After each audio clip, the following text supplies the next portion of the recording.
ఈరోజు మార్నింగే సౌత్ ఇండియాలో ఉన్న ఒక డిఫరెంట్ స్కూల్ నుంచి ఇన్విటేషన్ మెయిల్ వచ్చింది. మరి నేను ఆ స్కూల్కి వెళ్ళబోతున్నాను. డిఫరెంట్ అని ఎందుకన్నానో మీకు పోన్ తెలుస్తుంది. కానీ దానికంటే ముందు ఇంకోటి ఏంటంటే నేను ఒక్కడనే కాదు, నా కొడుకును కూడా తీసుకెళ్తున్నాను. ఎందుకు అంటే వాడికి తెలియాలి రియల్ డిఫరెంట్ అప్రోచ్ అసలు ఎడ్యుకేషన్లో ఎటువంటి ఉంటాయి, ఎలా ఉంటాయి అని చెప్పి. అందుకని వాడిని తీసుకెళ్ళబోతున్నాను. కానీ ఒక చిన్న ట్విస్ట్ ఏంటంటే వాడికి తెలియదు ఎక్కడికి వెళ్తున్నాం, ఎందుకు వెళ్తున్నాం, ఏంటో తెలియదు. బట్ మనం బయటికి వెళ్తున్నాం అని చెప్పాను. చూద్దాం, లెట్స్ గో. కొడైకెనాల్కి రీచ్ అయిపోయాం. ఇక్కడ నుంచి ఒక 25 కిలోమీటర్స్ జర్నీ చేస్తేనే ఇప్పుడు మనం అనుకున్న స్కూల్కి వెళ్తాం. చూసారు కదా, ఈ వెళ్ళేదారిలో కంప్లీట్గా కొండలు అండ్ అద్భుతమైన ఫారెస్ట్.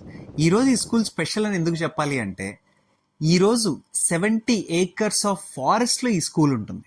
ఎస్, అందులోనే వాటర్ ఫాల్స్ డిఫరెంట్ రాబోయే ఇంకా వీడియోస్లో చూస్తారు. మరి ఈరోజు ఈ వీడియోలో నేను చెప్పాలనుకున్న ఒక మెయిన్ పాయింట్ ఏంటి అంటే, ఇది కొంచెం చూస్తున్నారు కదా బోర్డ్, షోలై. ఎస్, ఈ స్కూల్ 70 acres లో ఉంటుంది. ఈ స్కూల్లో టోటల్ స్ట్రెంత్ ఎంతో తెలుసా? 60 మంది కంటే ఒక్కరిని కూడా ఎక్కువ తీసుకోరు. ఎస్, ఆ స్కూల్ స్ట్రెంత్ కేవలం 60. ఇదిగోండి ఇక్కడ కనిపిస్తున్నాడు కదా వ్యక్తి, ఆయనే ఈ స్కూల్ ఫౌండర్. 40 ఏళ్ల కిందట బ్రిటిష్ నుంచి వచ్చి ఇక్కడే సెటిల్ అయిపోయి పిల్లలకు ఒక ఎక్స్పీరియన్షియల్ లెర్నింగ్ ఇవ్వాలి అని చెప్పి స్కూల్ పెట్టాను అని అంటున్నారు.